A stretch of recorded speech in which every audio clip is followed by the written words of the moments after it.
If তোমার ইউটিউবে একটা চ্যানেল আছে আর সেখানে তুমি ডেইলি শর্টস ভিডিও পাবলিক করো, বাট কোনো রকমের ভিউজ আসে না, আর যদিও বা আসে তাহলে খুবই কম আসে। এই ভিডিওতে আমি বলবো কিভাবে তুমি ইউটিউবে শর্টস পাবলিক করবা বা একটা সঠিক ওয়েতে কিভাবে তুমি ইউটিউব শর্টস তৈরি করবা যেটা তোমার ভিডিওতে ভিউজ গেইন করতে সাহায্য করবে। এর জন্য তোমাদের সাথে আমি 5টি এমন ট্রিক শেয়ার করব যেগুলো তুমি যদি তোমার ভিডিওতে অ্যাপ্লাই করো তাহলে তুমি রাতারাতি তোমার শর্ট বা লং ভিডিওতে লাখ লাখ ভিউজ গেইন করতে পারবা। এর ভিতরে 4 নাম্বার ট্রিকটা আমার খুবই ফেভারিট। এটা তোমার ভিডিওতে অডিয়েন্সকে ক্লিক করতে বাধ্য করবে এবং শেষ পর্যন্ত দেখতেও বাধ্য করবে, যেটা তোমার জন্য এবং তোমার চ্যানেলের জন্য খুবই ইম্পর্টেন্ট। তো লেটস গেট স্টার্টেড।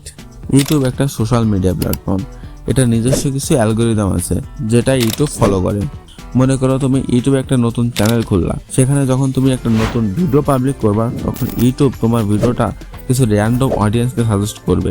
তারা যদি তোমার ভিডিওতে ভালো রেসপন্স করে তাহলে ইউটিউব তোমার ভিডিওটা আরো অনেক একটা সাজেস্ট করবে, যেটা তোমাকে একটা স্ট্রং অডিয়েন্স বেস তৈরি করতে সাহায্য করবে। এখন আসা যাক ট্রিক নাম্বার 1, যেটা হলো 3 সেকেন্ড রুল। 3 সেকেন্ড রুল হলো ভিডিওর শুরুর প্রথম 3 সেকেন্ডের ভিতরে এমন কিছু ইন্টারেস্টিং কথা বলা যেটা অডিয়েন্সকে হুক করে রাখবে। যেমন কথাটা হতে পারে, তুমি কি এবিসি সম্পর্কে জানো, বা তুমি কি এবিসি মুভিটা দেখেছো। এখানে তুমি এবিসি এর পরিবর্তে তোমার ভিডিও টপিকটা বসিয়ে দাও, যেটা তোমার ভিডিওতে অডিয়েন্সকে শেষ পর্যন্ত ধরে রাখবে।